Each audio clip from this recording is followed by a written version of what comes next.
Avertissement, le milieu chaufferie est réservé aux professionnels formés car le milieu est potentiellement dangereux. Il y a un risque d'explosion, d'électrocution, d'intoxication mortelle au CO et de brûlures graves pour l'intervenant. Alors dans cette vidéo, je vais vous parler d'une intervention que j'ai faite sur un rideau d'air chaud. Donc c'est la première vidéo sur ma chaîne où je montre ce type de matériel. Donc un rideau d'air chaud, c'est quoi? Donc on peut le voir ici, là, donc il y a une batterie d'eau chaude. Donc ici, là, on peut voir en haut à gauche les deux tuyaux arrivée et retour d'eau chaude. Donc lorsque ça fonctionne, eh bien ça souffle de l'air comme ça, là, donc vers la porte, ce qui fait que lorsqu'on ouvre la porte, ça empêche l'air froid de l'extérieur de rentrer à l'intérieur du bâtiment. Donc ce rideau d'air chaud a un problème, le moteur est mort, donc il faut changer le moteur, donc c'est-à-dire tout le bloc turbine. Alors ce rideau d'air chaud c'est un thermoscreen, donc le modèle c'est le C1500WNT. Alors pour accéder à la turbine, donc j'ai démonté les protections du rideau d'air chaud. Donc là on peut voir sur toute la longueur la turbine là. Le moteur est ici là, sur la gauche. Donc on peut voir que la turbine est assez longue. Hein. Et là ce qu'on peut voir c'est que la turbine est derrière la batterie. Et donc là je suis en train de voir comment faire pour enlever la turbine. Parce que là la batterie elle me gêne. Là. Donc là on peut voir donc le moteur de la turbine là. On voit que c'est tout un ensemble qu'il faut changer, donc moteur et turbine, et on voit là donc la batterie là vraiment qui est devant la turbine, et je constate qu'il est impossible d'enlever la turbine sans virer la batterie. Donc là on peut voir sur cette photo que j'ai mis une sangle et j'ai mis tout le long de l'unité, j'ai mis des câbles électriques, des conducteurs électriques, car lorsque je fais cette intervention je suis seul. Donc là je vois que pour virer la turbine je suis obligé de virer la batterie, et donc là je suis en train de voir comment je vais démonter la batterie pour pouvoir l'enlever. Donc là on peut voir qu'il y a des vannes de service pour isoler la batterie, donc du réseau chauffage.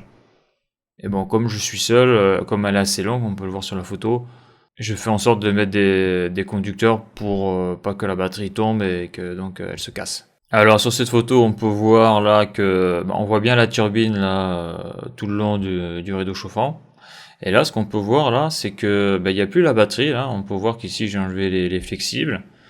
Donc là la batterie je l'ai enlevée, et après là je vais donc démonter et enlever le bloc turbine, donc c'est tout ça là, toute la longueur là, avec le moteur.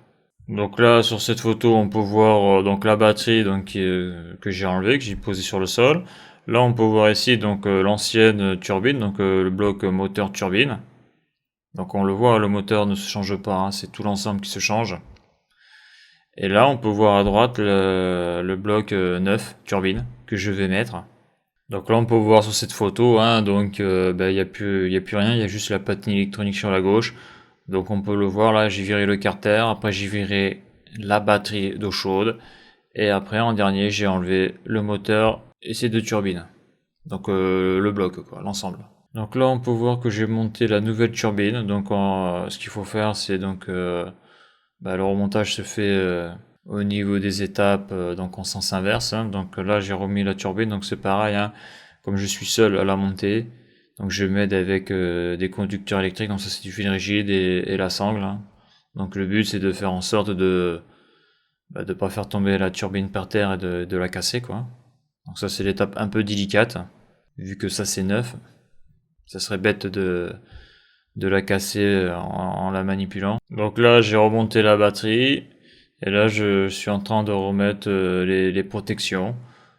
Donc à noter que en dessous là il y a des petits volets, il y a des grilles de protection. Ça c'est pour éviter d'y mettre les doigts, parce que là vous avez juste derrière la turbine qui tourne, donc si vous y mettez la main, voilà quoi, ça va vous arracher un doigt. Donc là je remets les grilles de protection, sachant que je les avais enlevées parce que je pensais que c'était nécessaire pour pouvoir démonter l'ensemble, et puis en réalité je crois que de souvenir il me semble que c'est pas utile de les démonter, car à remettre c'est très chiant à remettre. Donc à noter, lorsque j'ai démonté le carter de protection, je suis tombé sur cette vanne 3 voies, donc elle était à l'intérieur. Donc on peut le voir donc elle n'est pas raccordée, et on pouvait voir sur les vidéos d'avant que les deux flexibles étaient raccordés sur les tuyaux de chauffage, donc aller-retour. Donc cette 23 voies sert donc par le biais d'une télécommande que je vais montrer après à contrôler la puissance de chauffage du rideau d'air chaud. Voilà. Donc là c'est bizarre, là il n'y a pas de 23 voies sur celui-là, donc ça n'a pas été monté. Donc en gros la télécommande elle sert pratiquement à rien, c'est-à-dire qu'elle sert juste à allumer ou éteindre du rideau d'air chaud. Car c'est vraiment avec cette vanne là qu'on module la puissance de la batterie, quoi, du rideau d'air chaud. Alors sur cette photo on peut voir le schéma hydraulique de raccordement, donc avec la 23 voies que je viens de montrer là. Donc ça c'est le schéma du constructeur. On voit bien qu'il y a un fil qui rentre dans l'unité, en tout cas qui va sur la platine électronique. Donc ça c'est le montage de base. Et donc avec la télécommande on peut contrôler donc avec le bouton 1 la marche ou l'arrêt du rideau d'air chaud. Et on peut voir donc avec les boutons des ventilos au milieu, on peut contrôler la vitesse du ventilateur. Et on peut voir aussi sur la droite, on peut contrôler donc avec le bouton 4 et 3 la puissance de chauffe de la batterie. Donc les boutons 4 et 3 contrôlent l'ouverture, la fermeture de la 23 voies. Donc ici ça ne marche pas vu qu'il n'y a pas de 23 voies. Donc ici on peut voir un exemple de rideau d'air chaud. Donc là c'est une entrée et sortie de magasin. On voit que au-dessus de chaque porte il y a un rideau d'air chaud. Donc comme je l'ai déjà dit, le but c'est que lorsque la porte s'ouvre, donc le rideau d'air chaud fonctionne en permanence, ça fait un mur d'air chaud et l'air froid reste à l'extérieur.